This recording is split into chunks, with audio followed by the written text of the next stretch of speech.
The cardboard box sat on my kitchen table for 3 hours before I could bring myself to open it. 13 years of avoidance, packed away in my storage unit and dragged out only on nights like this, when guilt gnawed harder than grief. Inside, my father's handwriting stared back at me from yellowed legal pads, case numbers I'd never understood, names circled in red ink that meant nothing to a 15-year-old girl who just wanted her dad to come home for dinner. Michael Collins, FBI forensic accountant. DC just spun up a multi-agency task force, Ryan added. Out-of-state units are leading. Locals compromised won't touch first contact. Dead at 42 in what the police called a single-vehicle accident on a wet road. Case closed before I'd finished crying at his funeral. I pulled out the thickest notebook, the one I'd only glanced at once before shoving it away. His notes from the weeks before he died were frantic, underlined words bleeding through pages. Human trafficking, offshore accounts, political connections. And one phrase repeated so many times it looked like obsession. They're watching. My phone buzzed against the table, the vibration loud in my silent apartment. Unknown number. I almost ignored it. Almost. The message was brief. Your father didn't die in an accident. The truth is buried where he is. Go tonight. My hands shook as I read it twice, 3 times. Could have been a sick prank. Could have been someone who remembered the anniversary. October 27th. 13 years since I became an orphan. I texted back, "Who is this?" No response. Just those 2 sentences glowing accusingly from my screen. Camilla would tell me I was insane. My best friend had spent years trying to convince me to let it go, to stop seeing conspiracies in my father's death. But Camilla didn't know what I'd found in these boxes. Didn't know about the calls he'd made the week before he died. The way he'd hugged me too tight and told me he loved me 3 times in one day, like he was memorizing the moment. I grabbed my jacket and keys. Cedar Hill Cemetery was 40 minutes outside Portland, farther if the roads were bad. I called my aunt that night. She cried the quiet kind of tears that sound like relief over a phone line. "Your dad would have liked him," she said.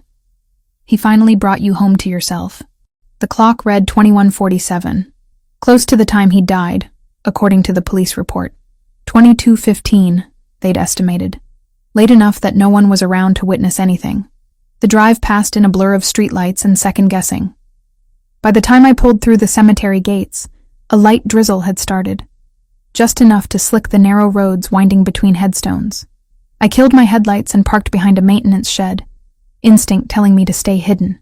My father's grave sat on a small hill beneath an oak tree. I'd chosen the spot because he used to take me hiking in forests like this, before the job consumed him. Before he started coming home with shadows under his eyes and checking the locks twice every night. I made it halfway up the path before I saw them. 10 men. All in black suits despite the late hour and drizzle. They stood in a perfect circle around my father's headstone, still as statues, their formation too precise to be coincidental. SUVs were parked in a line along the access road, black and gleaming even in the darkness. I dropped behind a large monument, heart slamming against my ribs. This wasn't a prank. This was real and dangerous, and I should leave, call the police, do anything except what I was doing, which was staying frozen and watching. One man stood at the head of the grave.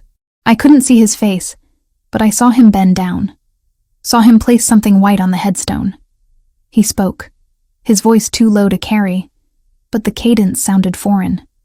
Italian, maybe. When he straightened, he made a gesture, and all 10 men bowed their heads in unison. It lasted maybe 30 seconds. Then, without a word, they dispersed. Each man returned to a vehicle with military efficiency. Engines purred to life, and the convoy rolled away into the night, taillights disappearing like dying embers. I waited 5 full minutes, watching for movement, listening for footsteps. Nothing, just the whisper of wind through leaves, and the distant hum of traffic on the highway. The envelope sat where the man had left it, already damp from the drizzle. My father's name was written on the front in elegant script. Michael Collins. My fingers trembled as I picked it up, the paper thick and expensive. Inside, bundled stacks of $100 bills. I didn't count them, but I knew wealth when I saw it. Thousands. maybe tens of thousands. And tucked between the bills, a card no bigger than my palm.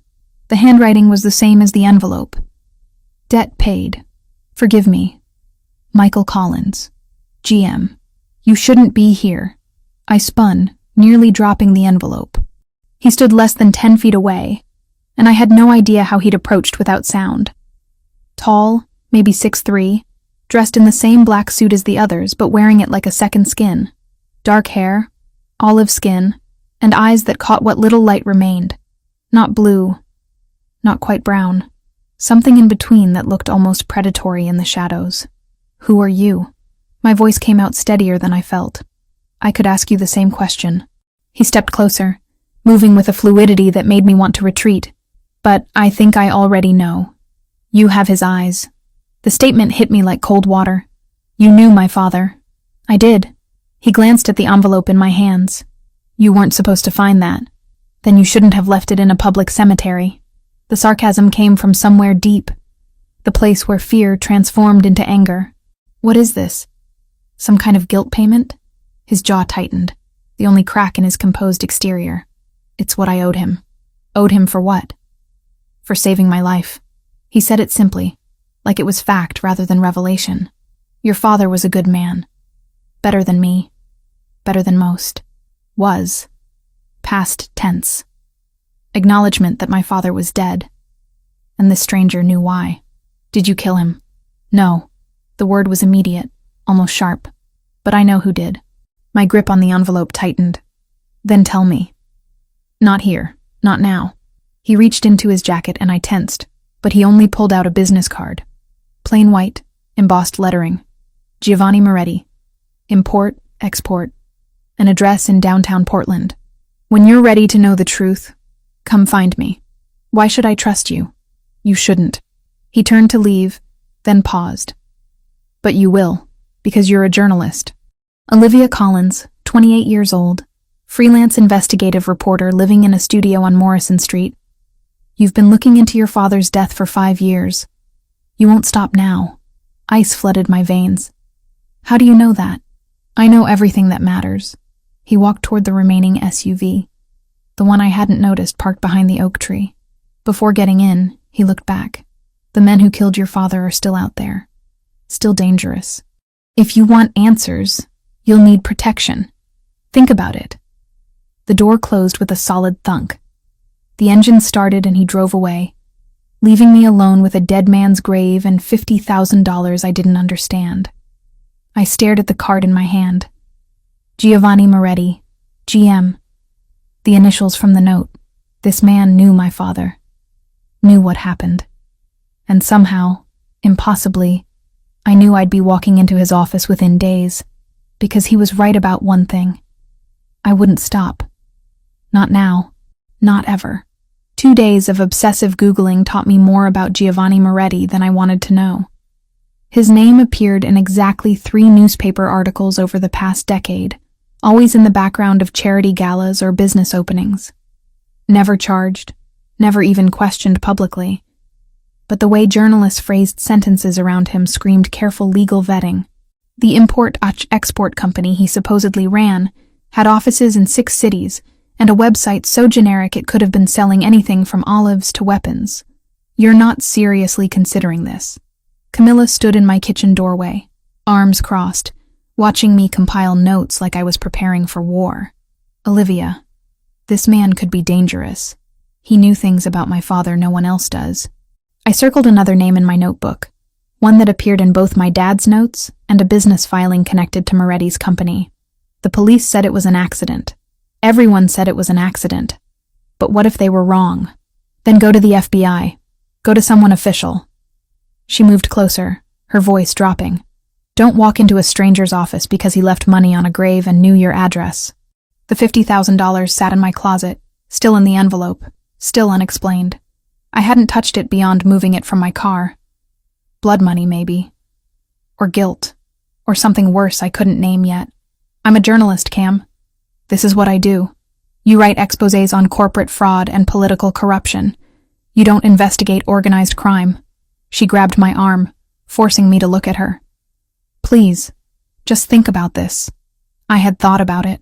For 48 hours straight, through sleepless nights and coffee-fueled mornings. Every rational part of my brain screamed that Camilla was right. But the angry, grieving 15-year-old who'd never gotten answers kept pushing me toward that business card.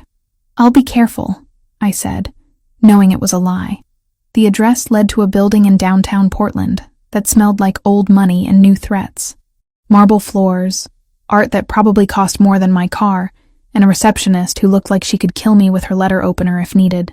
She made one phone call after I gave my name, then gestured toward the elevator without a word. 4th floor, corner office. The door was already open when I arrived. Giovanni Moretti sat behind a desk made of dark wood that gleamed under recessed lighting. He looked different in daylight, less predator and more businessman, but the intensity in his eyes remained unchanged.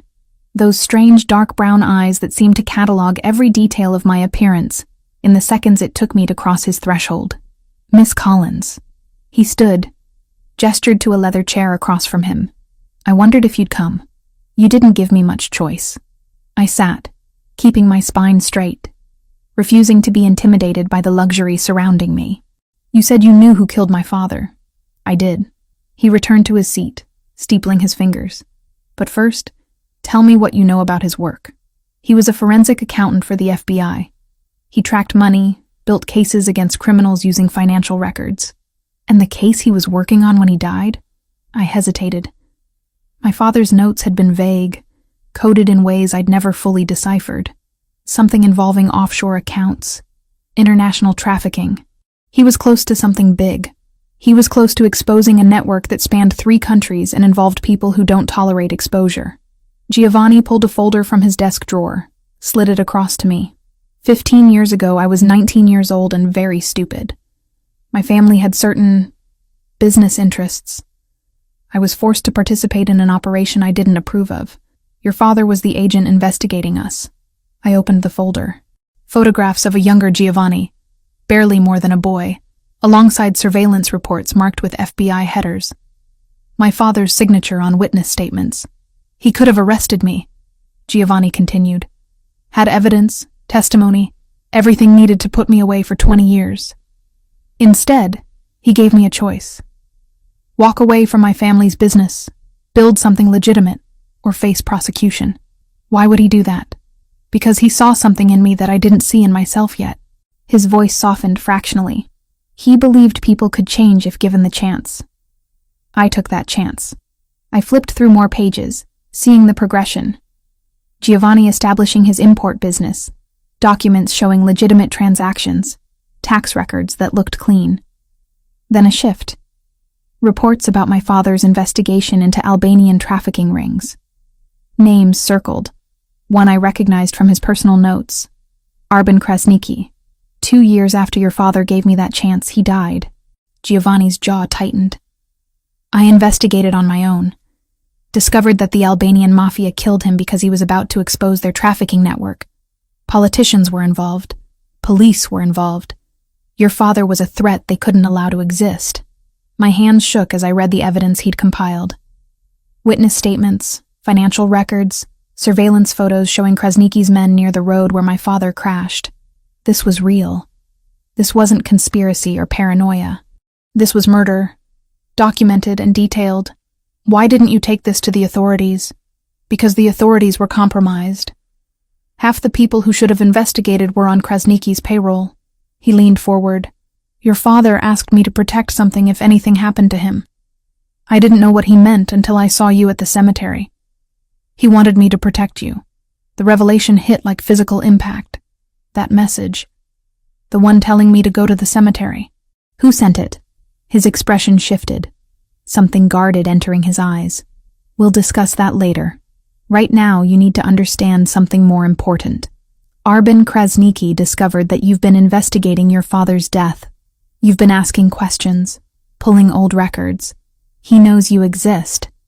And he knows you're a threat. Ice flooded my veins. How would he know that? Because he has people watching for anyone who shows interest in that case. You triggered alerts when you requested police reports 3 months ago. Giovanni stood, moved to the window overlooking the city. You're in danger, Miss Collins. Real danger. I wanted to argue, to say he was exaggerating. But the weight of evidence in my lap said otherwise.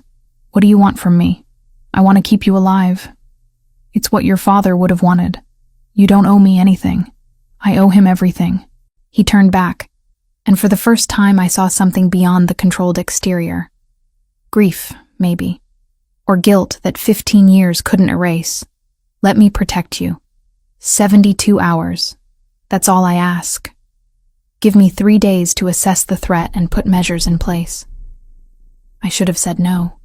Should have walked out and gone straight to the FBI field office. But something in his voice, in the way he spoke about my father, made me believe him. 72 hours, I heard myself say. And then you tell me everything, including who sent that message. He nodded once. My people will... The office door burst open. A man in a dark suit I recognized from the cemetery, the same military bearing. Sir, parking garage. 2 men, Albanian, waiting by her car. Giovanni's transformation was instantaneous. The businessman vanished, replaced by something cold and lethal. How many of ours? 4 in position. Ryan's with them. Get her out through the service entrance. Now. He looked at me, and I saw the predator again. Stay close to them. Do exactly what they say. Everything happened too fast to process. The suited man, whose name I didn't know, had my arm, pulling me toward a door I hadn't noticed behind a bookshelf. Giovanni was speaking rapid commands into a phone. We were in a service corridor, then a stairwell, footsteps echoing off concrete. Gunshots. Distant but unmistakable. 2 sharp cracks that made my heart slam against my ribs. Keep moving, my escort ordered, his grip on my arm tightening. We emerged in an underground parking level I didn't recognize. 3 SUVs sat with engines running. A broad-shouldered man with gray at his temples stood by the middle vehicle. Ryan Foster, he said, opening the door. You must be Olivia. Get in. I climbed into the back seat, my hands shaking now, adrenaline flooding my system.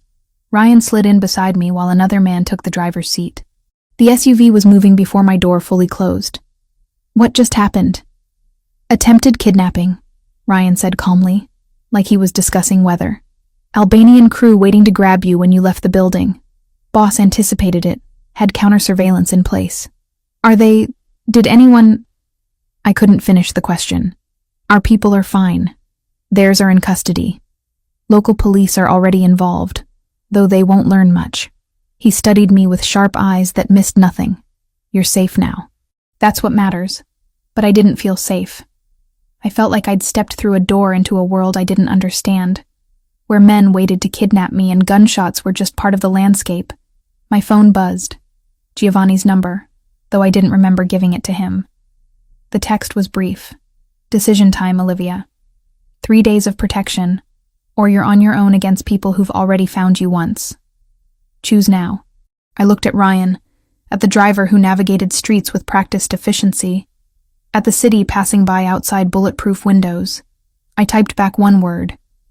Yes, because Camilla was right. This was dangerous. But walking away now would be even more deadly. The safe house sat 2 hours north of Portland, carved into mountainside like it belonged there. All glass and stone and security cameras I pretended not to notice. Ryan showed me to a guest room that had better furniture than my entire apartment, then left me alone with instructions not to wander and a phone number to call if I needed anything. I didn't sleep the first night. Just sat by the floor-to-ceiling windows watching armed men patrol the perimeter, their silhouettes passing through pools of landscape lighting like ghosts protecting the living.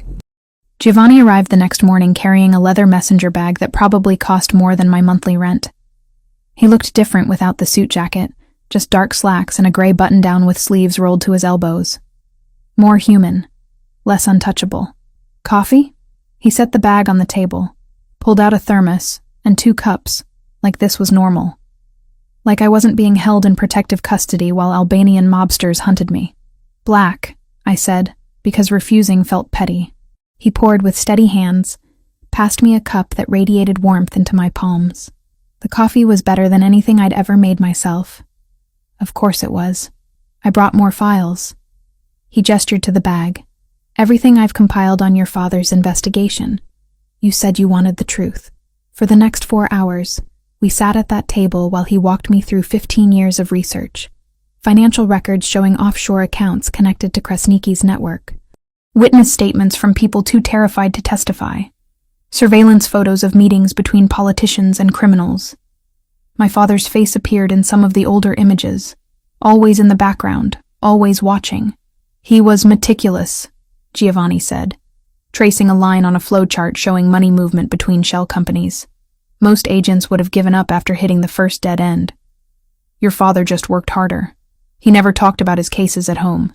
I stared at a photo of my dad sitting in an unmarked car, camera pointed at a warehouse. I thought it was just about rules, keeping work separate.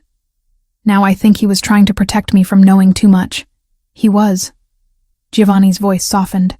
The last time I saw him, 3 weeks before he died, he told me he had insurance. Something that would bring down the entire network if anything happened to him. I didn't understand what he meant then. Insurance? My mind raced through possibilities. You think he left evidence somewhere? I'm certain of it, but Krasniki never found it, which means your father hid it well. He came back the second day with different files. These showed his own past, the family business he'd walked away from at 19, shipping routes that moved more than olives and wine, money trails that led to places no legitimate business should touch. My grandfather built the Moretti family over 40 years, Giovanni said, showing me a photograph of an old man with fierce eyes. He came from nothing, survived things I can't imagine, but somewhere along the way, he forgot the difference between surviving and thriving. By the time I was old enough to understand what we really did, it was too late to pretend ignorance. Why did you stay until you were 19? Loyalty, fear, stupidity. He set the photo down. All of the above. My mother died when I was 10. My father was... He paused, jaw tightening. He wasn't a good man. My grandfather raised me after that, taught me everything he knew. I loved him. Didn't want to disappoint him. But you walked away. Because your father showed me I could. That there was another path. He met my eyes, and I saw the weight he carried. I've spent 15 years trying to prove he was right to give me that chance. The third night, a storm rolled through the mountains. I stood on the covered balcony watching lightning split the sky, rain hammering against the glass barriers loud enough to drown out thought. Can't sleep? I turned.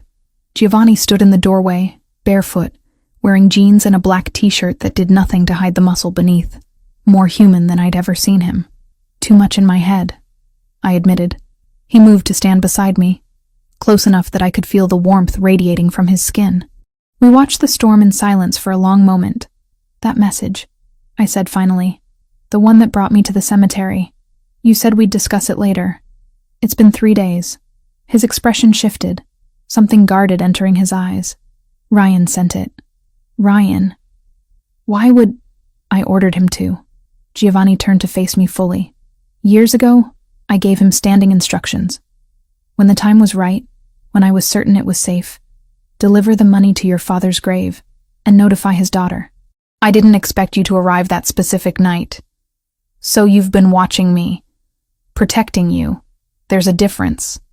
Is there? Anger flickered hot in my chest. You investigated me, tracked my movements, sent cryptic messages. I kept you alive. His voice went hard. Krasniki has been monitoring anyone connected to your father's case. If I hadn't been watching too, you'd have disappeared months ago. The truth of it hit like the lightning splitting the sky. I wanted to be angry, to feel violated by his surveillance, but the parking garage ambush proved he was right. I hate this, I whispered. I hate feeling powerless. You're not powerless, Olivia. He said my name like it meant something. You're the strongest person I've met. You've been fighting for answers for 13 years without backup or resources. That takes courage most people don't have. We were too close. I could see the flecks of gold in his dark eyes, could smell cedar and rain, and something uniquely him. When lightning flashed again, illuminating his face, I saw the same awareness in his expression. The same pull I felt drawing us together. He leaned in, just slightly. I started to tilt my head up. Our mouths were inches apart when footsteps pounded up the stairs behind us. Boss, Ryan burst onto the balcony, phone in hand, face grim. "It's Camilla Scott." My stomach dropped. "What about her?" "Kresnicki's men took her 2 hours ago, from her apartment. Security footage shows 3 men, professional extraction." Ryan looked at me with something like sympathy. "They left a message. They want you in exchange for her release." The world tilted. Camilla. My best friend who'd warned me this would happen. Who'd been right about the danger. Giovanni was already moving. The moment between us evaporating like it had never existed.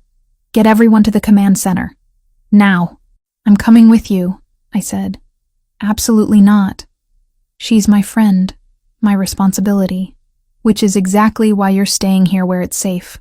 Giovanni's voice was pure command, the businessman and the crime lord both present. "This is a trap, Olivia. They know I won't trade you. They're counting on it. Then what's your plan? Let her die?" His jaw tightened. Joseph avoided my eyes when assignments were handed out, like he was memorizing exits instead of orders. "We're going to get her back, but you're not going anywhere near that warehouse." I wasn't asking permission. We stared at each other, wills clashing in the space between us. Something dangerous sparked in his eyes, but I held my ground. Finally, he exhaled hard. "Fine, but you stay in the command vehicle with Ryan. You wear body armor. You follow every order without question. And if I say run, you run." He stepped closer, invading my space. "Those are my conditions. Break them, and I'll have Ryan physically remove you. Understood?" "Understood." The next 2 hours were controlled chaos. A mobile command center that was really just a heavily armored van filled with surveillance equipment. Ryan outfitted me with a vest that weighed more than my laptop, explained the basics of the equipment, then made me promise 3 more times to stay inside the vehicle. The warehouse sat in an industrial area near the port, all rusted metal and broken windows. Through the van's monitors, I watched Giovanni's team move into position. They were professionals, silent and efficient, communicating through hand signals I didn't understand. Giovanni led from the front, gun drawn, moving like violence was his first language. I'd seen him as a businessman, as someone haunted by the past. But watching him now, I understood what he really was. A predator hunting other predators. The operation took 12 minutes. Gunfire echoed through the monitor's speakers, sharp cracks that made me flinch. Ryan stayed calm, directing units through his headset, eyes never leaving the screens. Then I saw Camilla, zip-tied to a chair in what looked like an office, bruised but alive. Giovanni reached her first, cut her bonds, lifted her with surprising gentleness. "Package secured," Ryan said into his headset. "Proceed to exfil." But the Albanians had reinforcements. 3 men appeared in the hallway, weapons raised. I watched Giovanni put himself between them and Camilla. Watched him kill all 3 with a precision that stole my breath. No hesitation, no mercy.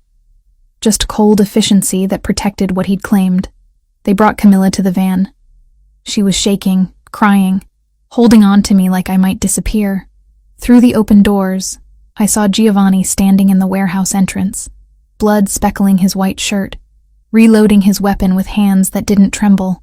That was the moment I understood. This man wasn't playing at protection. He was built for it, shaped by violence into something that could stand between the innocent and the monsters. And somehow, impossibly, I was starting to trust him. Giovanni insisted I stay at the safe house even after the 72 hours expired. The violence had escalated, he explained. Going back to Portland would put me directly in Kresnicki's crosshairs. Part of me wanted to argue, to reclaim some independence. The rest knew he was right. I couldn't close my eyes without seeing the warehouse. The way Giovanni had moved through those hallways, weapon raised, eliminating threats with surgical precision. 3 men dead in less than a minute, their bodies crumpling. The sound of gunfire still echoed in my ears at random moments, making me flinch at shadows. Camilla was recovering in a private hospital 30 minutes away, surrounded by more security than a presidential candidate. Ryan lifted the envelope with gloved hands, photographed each stack, dusted the edges for prints. He wrote the date and time on a yellow card and slipped it inside the plastic sleeve. "Evidence before comfort," he said, sealing it.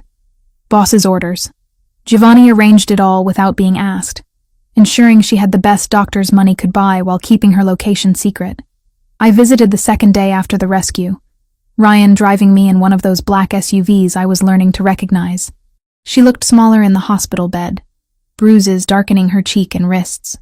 When she saw me, tears started immediately. "I'm so sorry," I said, pulling a chair close.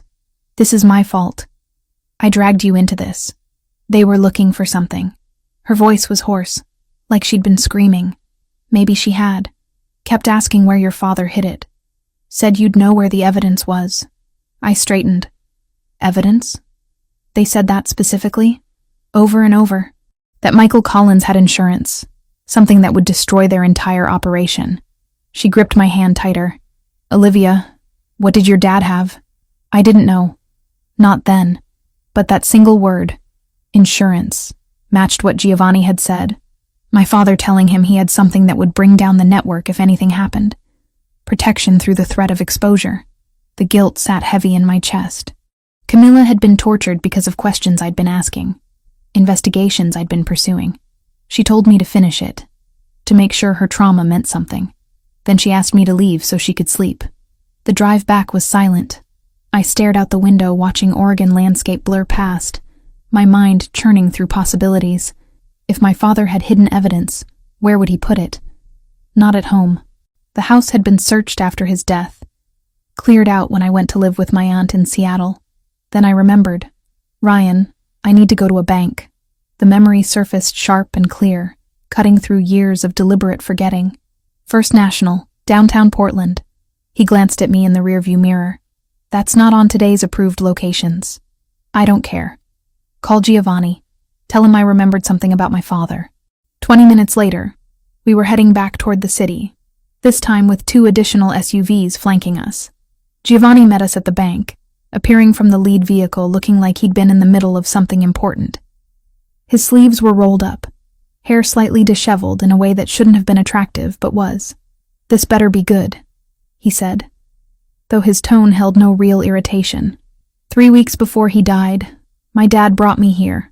We walked through the marble lobby toward a bank employee Giovanni had apparently called ahead. Said he was setting up something for my future, opening a safety deposit box in both our names. "You never checked it?" I was 15 and my father had just died. I blocked out everything from those last weeks. The truth tasted bitter. Until now. The vault was everything you'd expect. Pristine, temperature-controlled, silent as a tomb. The bank employee verified our identities, checked signatures, then left us alone with a long metal box that weighed almost nothing. Inside, wrapped in protective plastic, sat an external hard drive, old by modern standards, but the controlled environment had preserved it perfectly. A note was taped to the top in my father's handwriting. "For Olivia. When you're ready." Giovanni lifted it carefully, turning it over in his hands like it might explode. "This is it. This is what got him killed." We took it back to the safe house. Giovanni had technology people who could recover data from ancient electronics, who knew how to access encrypted files without triggering any self-destruct protocols my father might have installed. It took 6 hours. I paced the entire time, unable to sit still, unable to think about anything except what might be on that drive. When they finally displayed the contents on a laptop screen, I understood why people had died to keep this secret. 15 years of investigation. Financial records showing money flowing from Albanian trafficking networks through shell companies and into the accounts of politicians, judges, police chiefs. Names, dates, amounts. Video footage of meetings that should never have happened. Testimony from victims my father had protected and hidden. Bank records proving everything. "My God," I whispered. "This could bring down hundreds of people." Giovanni scrolled through files, his expression growing darker with each revelation. "Your father was building a case that would have destroyed not just Krasniki's organization, but everyone connected to it. This is why they killed him. This is what they've been searching for. We need to publish this. Public exposure flips their risk calculus," Ryan said. "Once this hits, any move against civilians becomes evidence for federal murder for hire. They'll cut losses and disappear. Get it to every news outlet, every law enforcement agency that isn't compromised. They'll bury it." He looked up at me, something hard in his eyes. Half these people have the power to make evidence disappear. They'll claim it's fabricated, sue for defamation, tie it up in courts for years while victims continue suffering. Then what do you suggest? Just let them win? I suggest we use this to destroy Krasniki directly. Force him into the open, eliminate the head of the snake while the body's still writhing. He stood, moving around the desk toward me. You do your part. Publish everything simultaneously across multiple platforms. Make it impossible to suppress. I'll do mine. Take out Krasniki before he can retaliate or disappear. You mean kill him? I mean finish what your father started. We stood too close in the dimming light of the study. Outside, the sun was setting over the mountains, painting everything gold and red. The violence of the warehouse still haunted me, but I couldn't deny the logic. Publication alone wouldn't stop men like Krasniki. They'd just rebuild somewhere else, hurt more people, continue the cycle. How long would we have? 2 weeks to prepare. Maybe 3. I need to gather intelligence, position my people, find where Krasniki's hiding. His hand came up, brushing a strand of hair from my face. You need time to put together something publication ready that won't get you sued into oblivion. The touch sent electricity down my spine. We'd been dancing around this for days, the attraction building like pressure behind a dam. His fingers lingered on my cheek, thumb tracing the line of my jaw. Olivia. My name in his voice sounded like a prayer or a warning. If we do this, there's no going back. You'll be committed to a path that ends in blood. My father started down that path 15 years ago. I'm just finishing the journey. He leaned in slowly, giving me time to retreat. I didn't. Our mouths met without the hesitation of the almost kiss on the balcony. This was certain and deliberate, heat and hunger that had been building since the cemetery. His hands slid into my hair while mine fisted in his shirt, pulling him closer. We made it to the couch. Barely. Clothes shed between kisses that tasted like desperation and defiance. His skin was hot under my palms, scarred in places that told stories I didn't yet know. He touched me like I was precious and breakable, until I bit his lip and he understood I wanted the opposite. Making love to Giovanni Moretti was like everything else about him. Controlled intensity giving way to something rawer, more honest. He whispered my name against my throat, my shoulder, my lips. I marked half moons into his back with my fingernails. We came apart together in the fading light, 2 people who knew tomorrow might destroy everything. Later, wrapped in blankets on that couch, I remembered the $50,000 still sitting in my closet at the apartment. That money, I said against his chest. From the cemetery. I'm keeping it as evidence, another piece of the puzzle. His fingers traced patterns on my bare shoulder. Everything's evidence now. Everything leads back to your father and what he tried to expose. Do you think he knew? That it would kill him? I think he knew the risk and decided some things were worth dying for. Giovanni pressed a kiss to my hair. He was brave. Reckless, maybe, but brave. I thought about my father in those last weeks. The extra hugs, the careful documentation, the preparation for a future he wouldn't see. He'd known exactly what he was doing, building a legacy of truth even if it cost him everything. We'll finish it, I promised the ghost of Michael Collins and the man holding me in the present. Whatever it takes. Giovanni's arms tightened around me. Outside, armed guards patrolled under moonlight. Somewhere, Krasniki was planning his next move. And on a 15-year-old hard drive sat enough truth to burn down an empire. The war was coming. We just had to be ready when it arrived. The training started the next morning. Joseph's hands shook when he thought no one was looking, just a tremor along the tendons. I filed it away without a label. Giovanni woke me before dawn, handed me workout clothes that fit perfectly despite never asking my size, and led me to a basement I hadn't known existed. Padded mats covered the floor. Weapons hung on walls in neat rows that should have terrified me, but instead felt inevitable. Self-defense first, he said, rolling his shoulders. You need to know how to protect yourself if things go wrong. When things go wrong, I corrected. He almost smiled. When? For 2 weeks I learned how violence worked. How to use an attacker's momentum against them. Where to strike to disable rather than kill. how to break holds, create distance, survive long enough for help to arrive. Giovanni was patient but demanding, never letting me quit even when my muscles screamed and sweat dripped into my eyes. Again, he'd say, resetting his stance. Faster this time. The weapons training was harder, not physically, but mentally. Holding a gun felt wrong in ways I couldn't articulate. Giovanni made me practice loading, unloading, clearing jams until my hands moved through the motions automatically. You don't have to like it, he said during one session, watching me sight down the range at paper targets. You just have to survive. I thought about my father, whether he'd carried a weapon during those final investigations, whether he'd known death was coming and prepared anyway. The gun felt heavier with those thoughts. Between training sessions, I wrote, 15 years of evidence transformed into a narrative that couldn't be ignored. Financial flows mapped out in charts, testimony organized chronologically, video and audio files time-stamped and verified. I contacted 3 journalists I trusted, one each in New York, London, and Berlin. Gave them copies of everything encrypted 6 ways.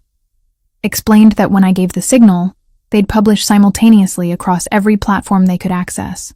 This is incredible, Sarah from the Times said during our encrypted video call. And completely insane. You know people will try to kill you for this.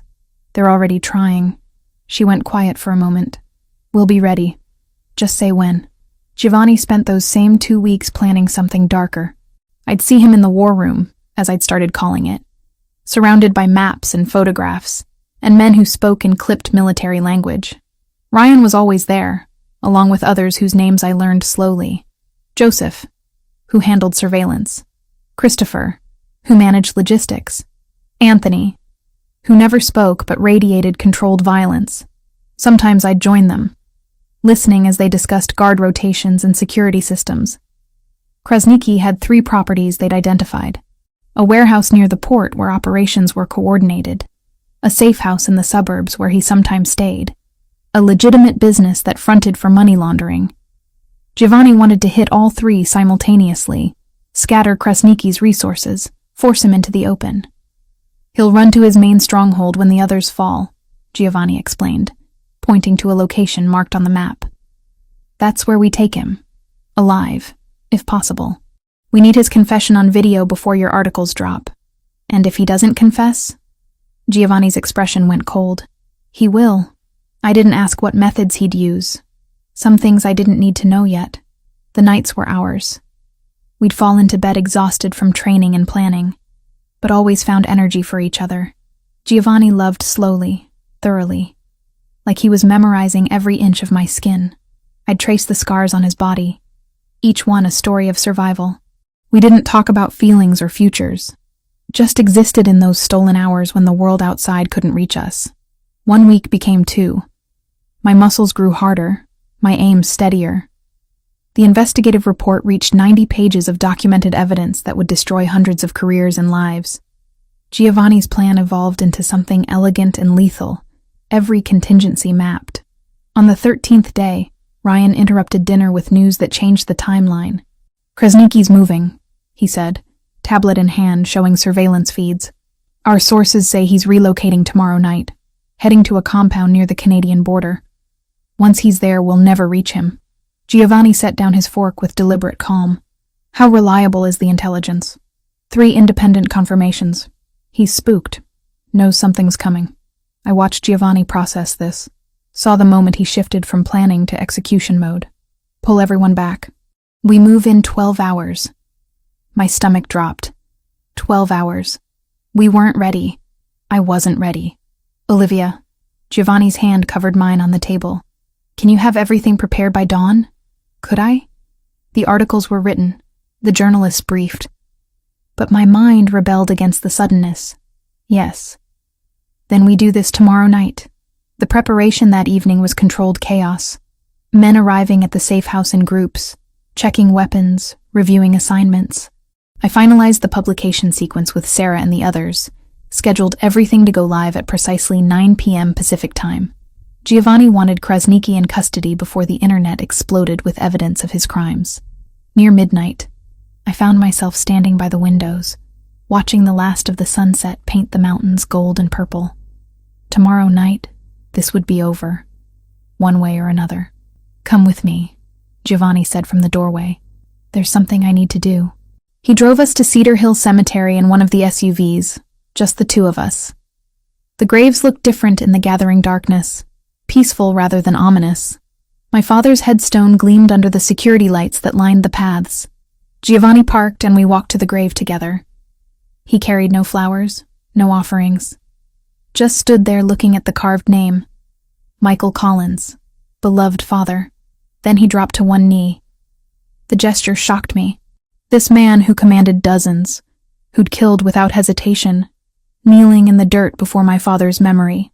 He spoke in Italian first, words I couldn't understand but felt in the cadence. Then he switched to English, voice rough with emotion I'd never heard from him. I failed you once. Let you die when I should have been watching. Should have protected you better. He paused, hand pressed flat against the ground. But I won't fail her. Your daughter. She's everything you said she'd be. Brave and stubborn and too smart for her own good. Tomorrow, I finish what you started. I promise you, Michael Collins, on my life and my honor, I'll keep her safe, no matter what it costs. Tears blurred my vision. I'd cried at this grave 13 years ago, 17 years old and shattered. But these tears felt different. Not grief exactly. Something closer to closure. Giovanni stood, dirt on his knee, and pulled me close. He'd be proud of you. I hope so. My voice cracked. I really hope so. We stayed until full darkness fell, until the groundskeeper made his final rounds and the gates closed for the night. On the drive back, Giovanni held my hand across the center console, thumb rubbing circles on my palm. Tomorrow changes everything, I said. Tomorrow we take back what they stole. From your father. From all the victims. From everyone they hurt. Back at the safe house, the war room thrummed with final preparations. Ryan met us at the door, phone already in hand. Just got confirmation. Krasniki's still at the downtown safe house. Window of opportunity closes at midnight tomorrow. After that, he's in the wind. Giovanni nodded once. Then we end this. Everyone on ready status. Operation launches at 2,000 hours. 2000 hours. 8 p.m. 12 hours until everything changed. I went to my room, checked the publication sequence one more time, sent encrypted messages to all 3 journalists confirming the timeline. Then I sat on the edge of the bed, gun Giovanni had given me cleaned and loaded on the nightstand, and tried not to think about all the ways tomorrow could go catastrophically wrong. Giovanni found me there an hour later. Didn't speak.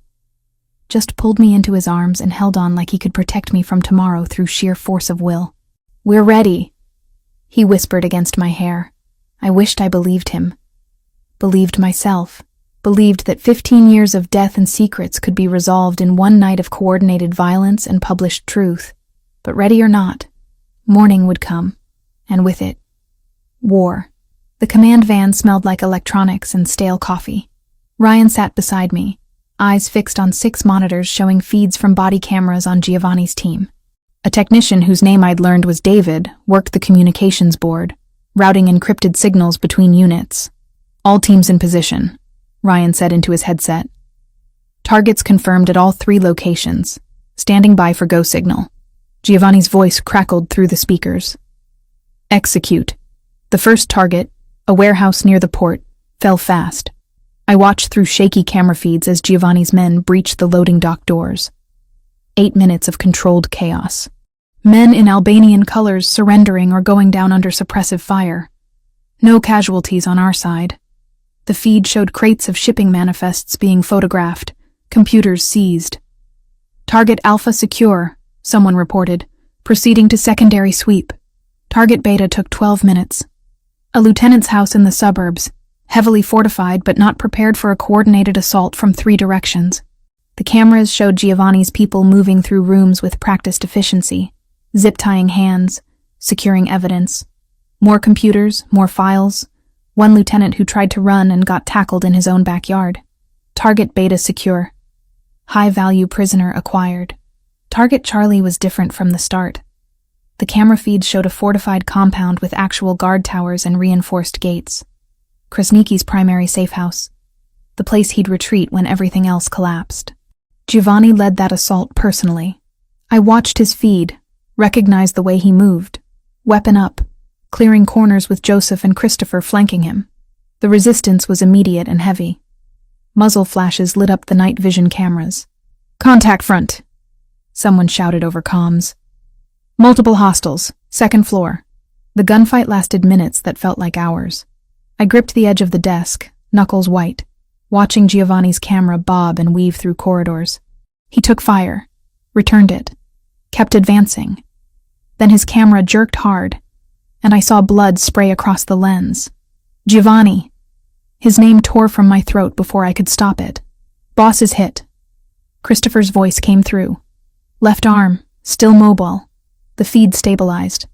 Giovanni's gloved hand came into view, pressing against his bicep where fabric had torn and blood darkened his sleeve. But his weapon never wavered. "Keep pushing," Giovanni ordered, voice tight with pain. "Kresnicki's on the 3rd floor. Anthony, take point." They found him in what looked like a converted office. Arben Kresnicki, 45 years old, surrounded by paperwork he'd been frantically burning. Giovanni's team secured him efficiently, zip-tied his hands behind his back, and dragged him to a chair. What followed made my stomach turn. Not violence exactly, but the threat of it. Giovanni standing over Kresnicki, bleeding from his arm wound, asking questions in a voice that promised consequences for lies. The Albanian tried to stay silent. Lasted maybe 3 minutes before Giovanni nodded to Anthony. And whatever Anthony did off-camera made Kresnicki start talking. The confession spilled out in accented English mixed with his native language. Names, operations, the order to kill Michael Collins 13 years ago. Everything documented on David's recording equipment, time-stamped, and backed up to 3 separate encrypted servers. "Got it all," David confirmed. "Confession is solid. Exfil now," Giovanni ordered. Windows closing. That's when everything went wrong. The ambush hit as they left the building. Reinforcements the surveillance hadn't detected, arriving in vehicles without lights. Suddenly all 3 camera feeds showed chaos. Giovanni's people were caught in a crossfire, pinned between the building and attacking forces. Multiple hostiles. Ryan barked into his headset. Where the hell did they come from? They must have had a silent alarm, David said, fingers flying over keyboards. "I'm counting at least 15 incoming. Our van sat 2 blocks away, supposedly secure in an alley behind a closed factory. I heard the gunfire before I saw them. 3 men in dark clothes sprinting toward us, weapons raised. "Contact!" Ryan shouted, drawing his own gun. The first bullets shattered the van's front windshield. David was turning toward the sound when the second volley hit. I saw the impact, saw him jerk backward, blood blooming across his chest. He collapsed without making a sound. Ryan returned fire through the broken windshield, taking position between me and the attackers. "Get down." I dropped to the floor, heart slamming so hard I thought my ribs would crack. More gunshots. The van's side window exploded, raining safety glass across my back. Through the chaos, I heard Ryan grunt, saw him stagger. "Ryan!" "I'm fine," he gritted out, but blood soaked his left shoulder.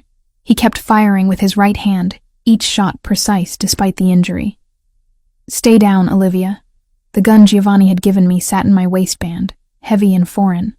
I'd trained with it, knew how to use it. But training and reality were different universes. My hands shook as I pulled it free, clicked off the safety the way Giovanni had taught me. One of the attackers appeared at the broken side window, weapon coming up to aim inside the van. I didn't think, just raised my gun and fired. The recoil shocked me, sent my second and third shots wild. I didn't hit him, but he flinched back, bought us 3 seconds. Ryan used those seconds. 2 shots, both center mass. The attacker went down. Then Giovanni was there, appearing like violence incarnate. Blood on his arm, on his face, murder in his dark eyes. He and 2 others engaged the remaining attackers with overwhelming force. The firefight lasted 30 seconds. When it ended, Giovanni wrenched open the van's back door. His gaze found me immediately, swept over the blood covering my clothes. For one frozen moment, I saw absolute terror in his eyes. Raw and exposed in a way I'd never seen before. "I'm okay," I said quickly. It's Ryan's blood. I'm okay. The relief that flooded his expression lasted half a heartbeat before the mask returned. He helped Ryan out of the van, got him into one of the SUVs. Christopher and Anthony loaded Krasniki, still zip-tied and now gagged, into another vehicle. David? Giovanni asked, though he could see the answer through the shattered windshield. I shook my head. My first time watching someone die. Not in surveillance footage, but real and immediate. The technician who'd sat beside me minutes ago, gone before I could even process what happened. We need to move, Ryan said through gritted teeth, his good hand pressing a field dressing to his wounded shoulder. Now! The convoy raced to a backup location, an industrial building Giovanni owned under a shell corporation. Inside, medics were already waiting. They descended on Ryan and Giovanni immediately, cutting away bloody fabric, assessing damage. Giovanni's wound was through and through, missing bone and major vessels. Lucky. Ryan's was worse. Bullet lodged in muscle that would require surgery. But he was conscious, alert, still giving orders even as they worked on him. I sat against a wall, watching them prep the confession video. Krasniki on camera, blood trickling from his nose where someone had convinced him cooperation was wise. The audio was clear, damning. Admissions of trafficking, murder, corruption. My father's name spoken with casual confirmation that yes, they'd killed him. Yes, it was ordered from the top. We had everything. The evidence from my father, the forced confession, documentation from 3 raided locations. Everything needed to destroy the network. Then Krasniki started laughing. The sound cut through the controlled chaos like broken glass. Giovanni crossed the room in 3 strides, grabbed the Albanian by his shirt. Something funny? You think you won? Krasniki's English was good, his accent thick. But I already gave the order before you took me. Kill the families of all your captains. Their wives, their children, their parents. Everyone they love dies in the next 30 minutes unless you let me go. The room went silent. He's bluffing, Christopher said. Am I? Krasniki's smile was horrible. Check your phones. See what my people are sending you. Giovanni pulled out his phone. His face went white. Whatever image he saw made his hand shake before he controlled it. How many? 15 targets, 15 families. Krasniki leaned back despite the zip ties. You have 30 minutes to release me, Moretti, or their blood is on your hands. I watched Giovanni's world collapse behind his eyes. Everything he'd built, everyone loyal to him, their families now held hostage because of this operation, because of me, because of my father's evidence and my need for justice. We can get to them, Anthony started. Not in 30 minutes, Giovanni cut him off. Not all of them. He planned this. Ryan struggled to sit up despite the medics trying to keep him down. There might be another way. I knew what he meant before he said it. Publish now, everything. Make it public before Krasniki's deadline. Force the authorities to respond, remove his leverage. If we publish the evidence now, I said, pulling out my phone with hands that wouldn't stop shaking. It goes viral in minutes. FBI, DEA, ATF will have to respond immediately. His people will abort rather than risk exposure. Or they'll kill everyone anyway, Krasniki said. Out of spite. Maybe. I looked at Giovanni, saw the impossible choice crushing him. But it's the only play we have left. 29 minutes until 15 families died. 29 minutes to save them, or watch everything burn. Giovanni met my eyes across the blood-stained concrete. Made his decision. Do it. My fingers moved faster than my thoughts, typing the signal code into 3 separate encrypted messages. Sarah in New York, Thomas in London, Maria in Berlin, the journalists who'd been waiting for this moment. Publishing in 3 minutes, I said, voice steadier than my hands. Once it's live, there's no taking it back. Giovanni stood across the warehouse, blood still seeping through the makeshift bandage on his arm. His face was carved from stone, but I saw the war raging behind his eyes. 15 families. People who trusted him, who'd followed him, whose children played in backyards while their fathers did terrible things in his name. Do it, he repeated. Krasniki laughed again. That horrible wet sound. You're choosing wrong, Moretti. Those families are already dead. You just don't know it yet. Shut him up, Giovanni ordered. Anthony gagged Krasniki with efficiency that suggested practice. I hit send on all 3 messages simultaneously. Then opened Twitter, Facebook, Instagram. Created posts with links to cloud storage containing everything. Financial records, video testimony, photographs of meetings that should never have happened. 15 years of my father's investigation, unleashed on the world in 15 seconds. It's out, I whispered. Ryan worked his phone one-handed, the other arm hanging useless at his side. Already spreading, first shares coming in. Guardian just picked it up. 4 minutes. The posts multiplied like viruses, jumping from account to account. News organizations scrambled to verify, but the evidence was too comprehensive to ignore. Names started trending. Politicians, judges, police chiefs. The algorithm god smiled on truth for once, pushing our revelations into millions of feeds. 7 minutes. CNN sent a breaking news alert. BBC followed 30 seconds later. The story was too big, too documented, too explosive to contain. FBI Portland field office is mobilizing, Ryan reported, monitoring police scanners. DEA too. They're moving on all the addresses we provided. 8 minutes. Christopher checked in from his surveillance post. Albanian crew at the Henderson house just received a call. They're pulling back. Say authorities are inbound. One by one, the reports came in. Krasniki's people aborting their attacks, melting away as federal vehicles descended on their positions. Not all of them. 3 families had close calls, teams arriving seconds before the Albanians fled. But no casualties. No blood spilled because of our impossible choice. Giovanni's shoulders sagged fractionally. Relief so profound it looked like pain. 15 families safe, Ryan confirmed. All targets secured. I wanted to feel victorious. Instead, exhaustion pulled at every cell. We'd won by breaking every rule, by gambling with lives and trusting that speed would outpace violence. Somehow, impossibly, it had worked. Then Krasniki made a sound behind his gag. Not fear. Satisfaction. Giovanni crossed the distance in 3 strides, ripped the gag away. What? You think you won? Blood and spit flew from Krasniki's mouth. But I've been playing this game longer than you, boy. Always have insurance. Always have leverage.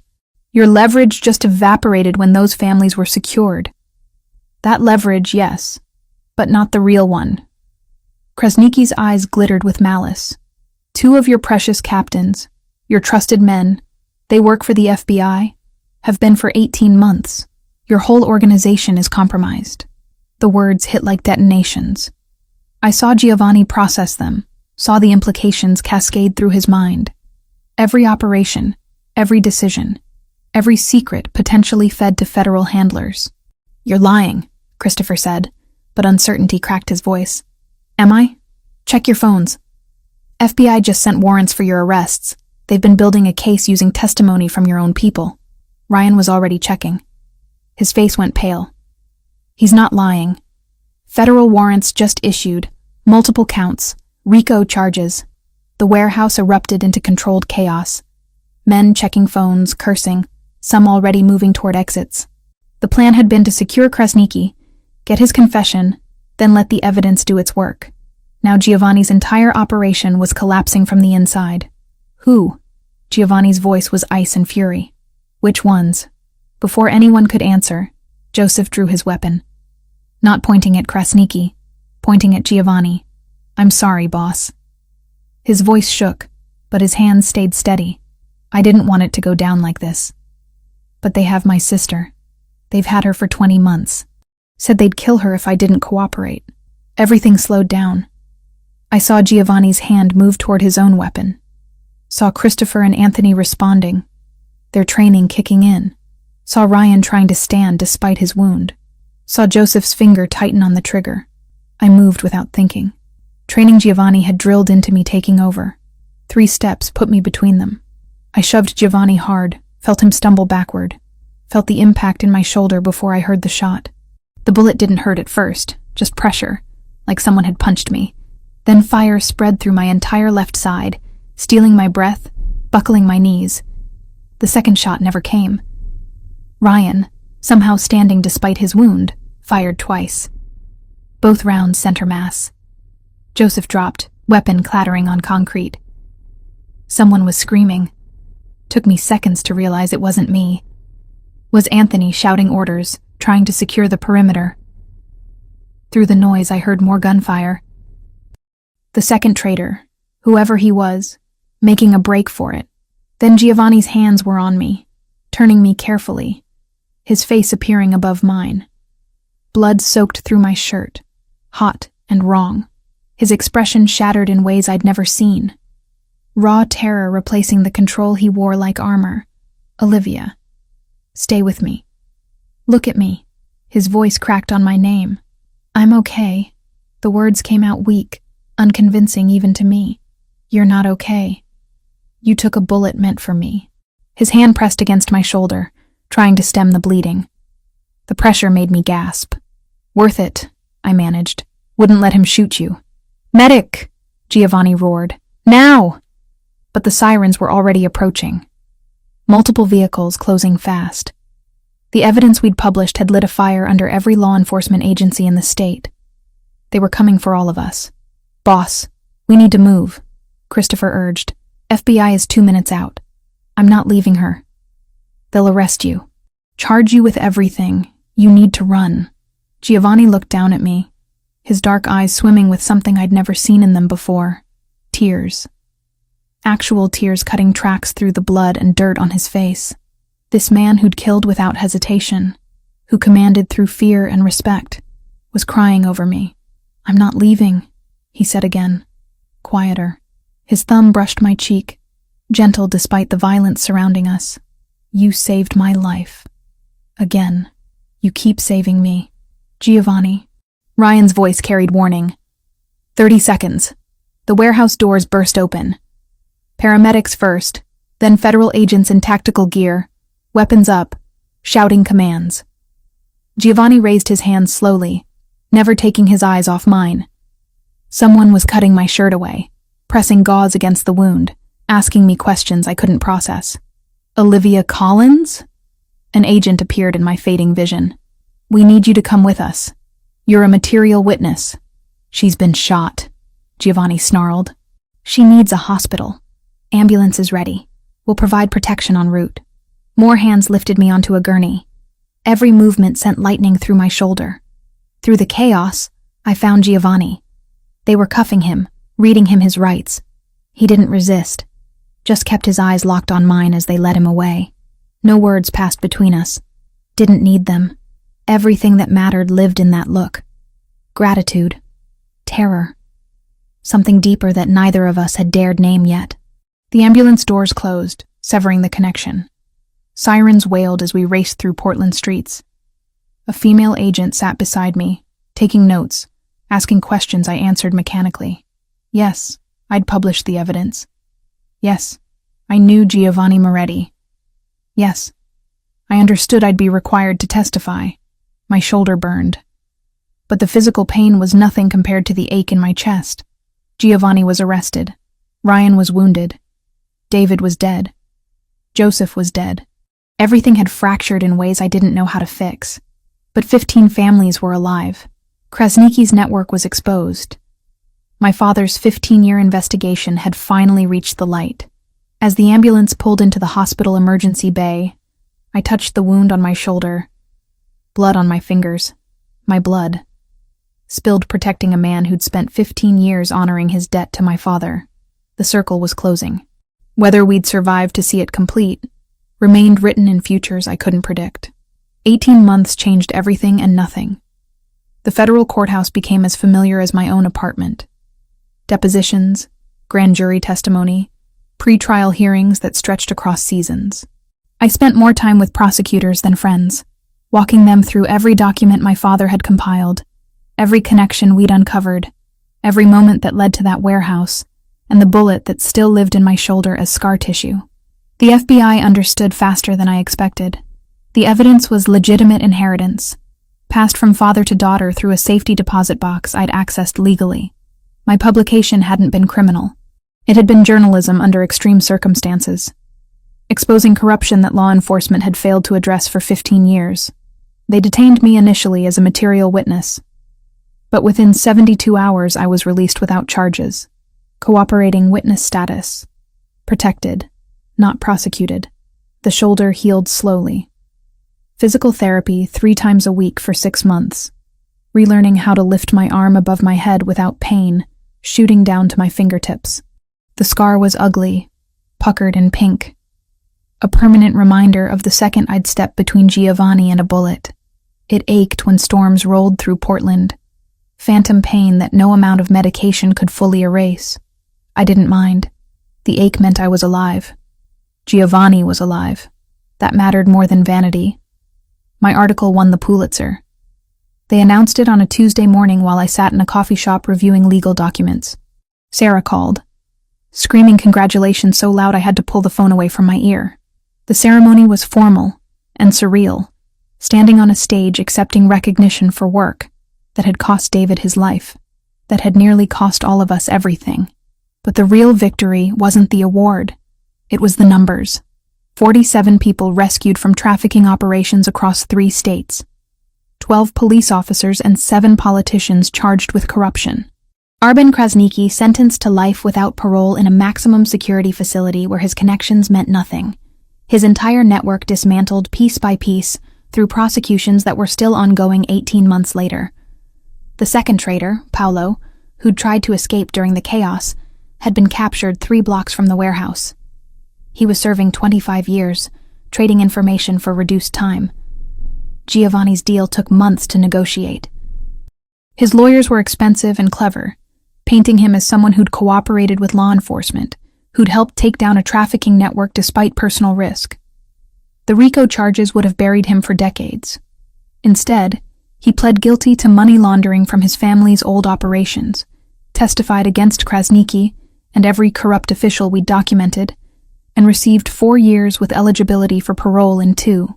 He was sent to a minimum security federal facility in Oregon. Not close, but close enough for weekly visits. The first time I saw him in prison, clothes devastated me. Giovanni Moretti, who'd worn expensive suits like armor, reduced to standard-issue khaki, but his eyes were the same. Those dark brown eyes that had watched me across cemetery graves and war rooms and hospital beds. "You look terrible," I said, settling into the plastic chair across from him. "You look beautiful." His voice was rough from disuse. We didn't discuss feelings during those visits. Talked instead about practical things. He was studying law through a prison education program, reading case files until his eyes hurt, determined to understand the system that had caged him. I was writing a book about my father, about his investigation and sacrifice, about the cost of truth. "What will you call it?" Giovanni asked during a visit in month 7. "The long investigation." 15 years from his death to justice. Seemed appropriate. He smiled. Rare and genuine. He'd be proud. Ryan recovered fully from his shoulder wound. The surgery had been complicated, but military doctors knew their work. He'd been released from the hospital after 2 weeks, spent another month in physical therapy, then quietly took over management of the Mountain Safe House. When I needed somewhere to live that wasn't my compromised Portland apartment, he offered the property without hesitation. "Boss would want you safe," he'd said simply. Living there meant living with ghosts. The couch where Giovanni and I had first made love. The war room where we'd planned everything. The balcony where we'd almost kissed before Camilla's kidnapping changed everything. But it also meant security. Space to write. Distance from the reporters who still occasionally tried to doorstep me for follow-up interviews. Camilla visited every few weeks.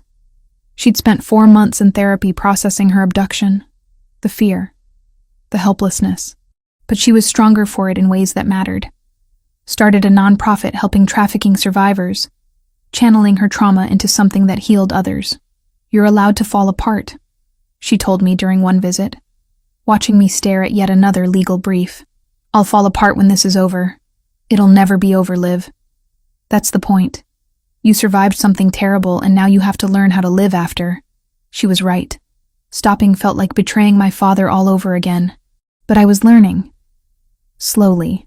The parole hearing happened in month 17. Giovanni's lawyers were cautiously optimistic.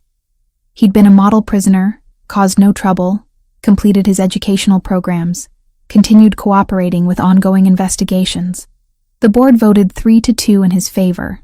Parole granted, with conditions. No contact with known criminals, regular check-ins with his parole officer, prohibition on leaving the state. They released him on a Thursday in April, 18 months after that warehouse. I waited in the parking lot, leaning against my car in spring sunshine, watching the prison doors like they might not actually open, like this might be another dream I'd wake from. Then he emerged. Different and the same. Thinner, harder around the edges, carrying a single bag with his few possessions. He stopped at the gate, scanned the parking lot, found me. The distance between us evaporated. I was running before deciding to move, and he caught me, arms wrapping around my waist, lifting me off my feet. We held each other in that parking lot for what felt like hours, saying nothing, because words were insufficient for the relief, the gratitude, the impossible joy of survival. "You waited," he said finally, face buried in my hair. "Every week." I know you did." Giovanni started his security consulting business 3 weeks after release. Legitimate work, helping businesses protect assets and personnel. The business grew faster than expected. Turns out people valued expertise from someone who'd lived in both worlds. I continued my investigative work, focusing on corruption. The book was scheduled for release in 6 months, already generating interest. I'd donate most of the proceeds to trafficking victim support. Blood money transformed into something useful. 6 months after his release, on a Saturday morning when weather was perfect, Giovanni drove us to Cedar Hill Cemetery. We walked to my father's grave together, carrying fresh flowers. The headstone looked the same as it had that rainy night 18 months ago when 10 men in black suits had circled it. When Giovanni had left $50,000 and a note about debts paid, Giovanni knelt in the grass, placed the flowers carefully at the base of the stone. He spoke in Italian first, words I still didn't understand, but felt in their reverence. Then he switched to English, his hand pressed flat against the carved letters of my father's name. I kept my promise. "Michael Collins, your daughter is safe, more than safe.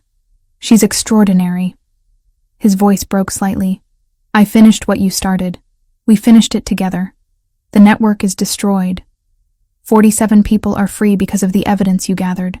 Because you refused to stop even when it cost you everything." Tears blurred my vision. I knelt beside Giovanni, placed my hand over his. "I'm going to spend the rest of my life protecting her." Giovanni continued. "Not because I owe you, because I love her, because she's the best thing that ever happened to me. And you gave me the chance to become someone worthy of that." He turned to me then, and I saw tears tracking down his face. Giovanni Moretti, who I'd watched kill without hesitation, who commanded through strength and violence, crying in front of my father's grave. "Olivia." He pulled a small box from his pocket. "I'm not good at speeches, and this isn't about grand gestures. It's just truth. You saved my life the night we met. You've saved it every day since. I want to spend whatever time we have left returning the favor. Will you marry me?" The ring was simple. White gold, single diamond, nothing ostentatious. Perfect. "Yes," I whispered. "Yes." He slid the ring onto my finger with shaking hands, then pulled me close. We stayed kneeling there in the grass, holding each other while the spring breeze moved through the cemetery and birds sang in the oak tree overhead. "Your father would approve," I said against his shoulder. "I hope so. I really hope so." We stayed until the sun began its descent toward the horizon, painting the sky in shades of gold and pink. When we finally stood, Giovanni took my hand, laced our fingers together. "Ready?" he asked. I looked one last time at my father's grave.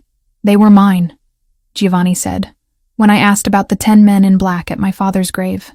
"Old country men. They understand ritual, the weight of a name carved in stone. I sent them so no one could call the payment rumor. Some debts deserve witnesses, and your father deserved more than rumor. At the name carved in stone. At the flowers we'd brought. 13 years of grief and anger and searching for truth. 18 months of war and testimony and rebuilding. All of it leading to this moment. Standing in a cemetery with the man I loved. Both of us scarred but alive. Both of us free. Ready, I said. We walked back to the car together, hands joined, not looking back. The past was honored. The debt was paid. What came next belonged to us alone.